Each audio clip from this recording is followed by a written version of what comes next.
আসসালামু আলাইকুম সবাই কেমন আছেন? আশা করি সকলে ভালো আছেন এবং সুস্থ আছেন। এক মাসের মতো হলো বাংলাদেশে রিয়েলমি এবং স্যামসাং এর পক্ষ থেকে দুটি খুব মিড বাজেট সেগমেন্টের ভালো রকমের স্মার্টফোন লঞ্চ হয়েছে।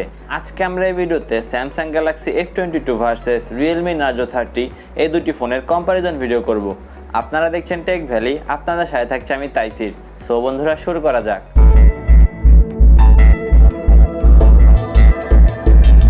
মূল ভিডিওটি শুরু করার আগে আপনারা যদি আমাদের চ্যানেলে নতুন হয়ে থাকেন তবে এখনই সাবস্ক্রাইব করে নিন এবং পাশে থাকা বেল আইকনটি বাজিয়ে অল করে দিন। এতে করে আমাদের চ্যানেলের সকল নোটিফিকেশন আপনাদের মোবাইলে পৌঁছে যাবে। বন্ধুরা, প্রথমে প্রাইসিংটা ক্লিয়ার করে নিতে চাই। স্যামসাং গ্যালাক্সি F22 এর একটি মাত্র ভ্যারিয়েন্টটি লঞ্চ হয়েছে 6GB র্যাম 128GB রমের। এর ইনিশিয়াল প্রাইস হচ্ছে 19,500 টাকা। অন্যদিকে নার্জো 30 এতেও একটি ভ্যারিয়েন্টটি লঞ্চ হয়েছে 6GB র্যাম 128GB রম। এটির প্রাইসও রাখা হয়েছে 20,000 টাকা। বাট স্যামসাং গ্যালাক্সি F22 এটা অনলাইনে যদি কিনেন, আপনারা স্যামসাং এর নিজস্ব স্টোর থেকে যদি অনলাইনে কিনেন 500 থেকে 1000 টাকার মতো অফ আপনারা পেয়ে যাবেন। ডিজাইন এবং বিল কোয়ালিটি, স্যামসাং গ্যালাক্সি F22 এই স্মার্টফোনটির ওয়েট 203 গ্রামের মতো এবং এর থিকনেস 9.4 মিলিমিটার। ফ্রন্টে কোনোরকম কর্নিংগুলার গ্লাসের পোর্শন থাকছে না, রেয়ারটা প্লাস্টিকের, বডি ফ্রেমটাও প্লাস্টিকের। ফ্রন্টে একটা ইউশেপ নচ থাকছে, রেয়ারে স্কোয়ার হাউজিংয়ের ভিতরে 4টা ক্যামেরা থাকছে। চেইন বেজেল প্রাইস অনুপাতে ঠিকঠাকই আছে। বাট বিল্ডের কথা বলতে গেলে প্লাস্টিক বিল্ড, কর্নিংগুলার গ্লাসের প্রোটেকশন নাই, এটা একটা খারাপ দিক। বাট যে ইউশেপ নচ সেই জায়গায় আমি খুবই ডিসঅ্যাপয়েন্টেড। 2021 সালে দাঁড়িয়ে আসলে ইউশেপ নচ কোনোভাবেই মানা যায় না। এদিকে রিয়েলমি নার্জো 30 এই স্মার্টফোনটিও 9.4 মিলিমিটার মতো থিকনেস এবং 192 গ্রামের মতো ওজন। একই থিকনেস কিন্তু ছিল স্যামসাং গ্যালাক্সি F22, বাট এটার ওজন কিন্তু অনেকটাই কম। সো এই জায়গায় হ্যান্ড ফিল একটু বেটার পাবেন।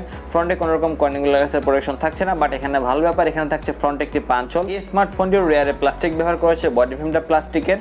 বাট যদি ওভারঅল বিল্ড এবং ডিজাইন কোয়ালিটির কথা বলেন, ডিজাইন আপনাদের যেটা পছন্দ সেদিকে যাবেন। বাট আমার পার্সোনাল মতামতে পাঞ্চ হোলের জন্য এবং 1 মিলিমিটারের মতো থিকনেস হওয়া সত্ত্বেও রিয়েলমি নার্জো 30 ফোনটা কিন্তু অনেকটাই হালকা, 190 গ্রাম। সো এই সব দিক বিবেচনায় ডিজাইন এবং বিল্ড কোয়ালিটিতে আমার মতে নার্জো 30 অনেক বেশি এগিয়ে থাকছে। Display section, Samsung Galaxy F22 এতে থাকছে 6.4 ইঞ্চির একটি super AMOLED panel, but HD+ resolution অর্থাৎ 720p, ডিসপ্লে PPI 274 এবং এতে থাকছে 90 হার্জের রিফ্রেশ রেট এবং 180 হার্জের টাচ সামিং রেট।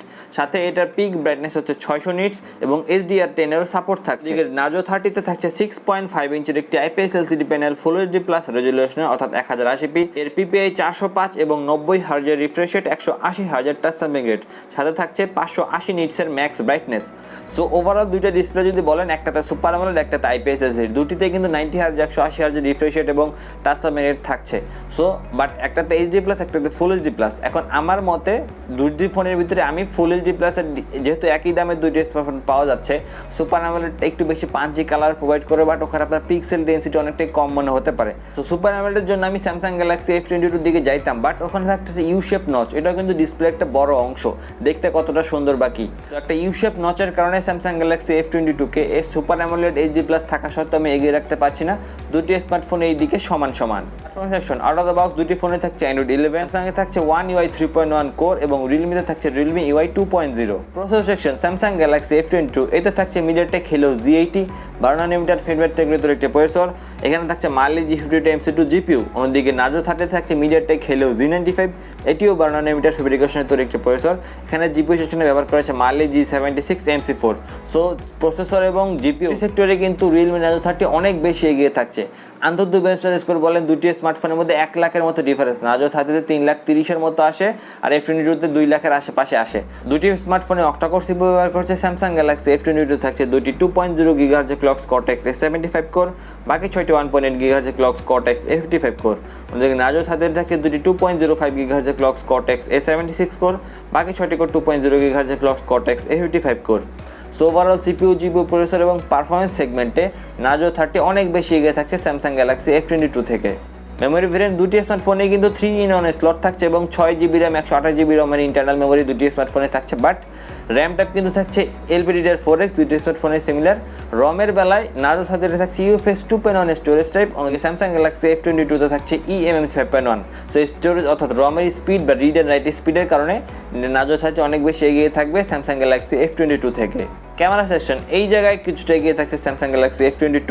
এতে রিয়ারে 4টা ক্যামেরা থাকছে, 48 মেগাপিক্সেলের f1.8 অ্যাপারচারের মেইন সেন্সর, 8 মেগাপিক্সেলের f2.2 অ্যাপারচারের আলট্রা সেন্সর, বাকি দুইটা 22 মেগাপিক্সেলের f2.4 অ্যাপারচারের ম্যাক্রো এবং ডেপথ সেন্সর। ফ্রন্টে থাকছে 13 মেগাপিক্সেলের f2.2 অ্যাপারচারের সেলফি ক্যামেরা। অন্যদিকে নার্জো 30 তে থাকছে রিয়ারে 3টা ক্যামেরা, 48 মেগাপিক্সেলের f1.8 অ্যাপারচারের মেইন সেন্সর, বাকি দুইটা 22 মেগাপিক্সেলের f2.4 অ্যাপারচারের ম্যাক্রো এবং ডেপথ। ফ্রন্টে থাকছে 16 মেগাপিক্সেলের f2.1 অ্যাপারচারের selfie camera. Samsung Galaxy F22 আপনারা সর্বোচ্চ 1080p 30fps এ ভিডিও শুট করতে পারবেন।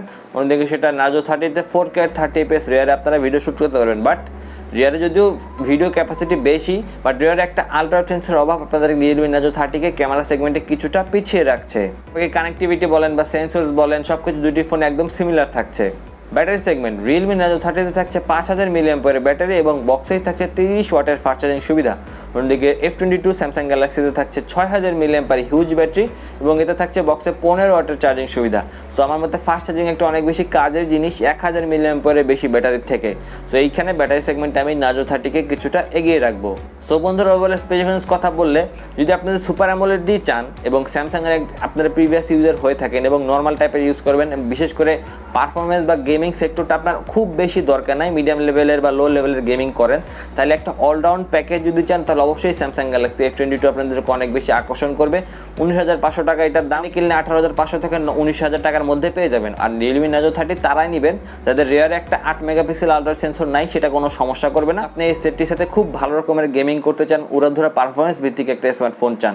সো দুটি স্মার্টফোন উইন উইন সিচুয়েশন যথেষ্ট ভালো প্রোভাইড করছে প্রাইস অনুপাতে।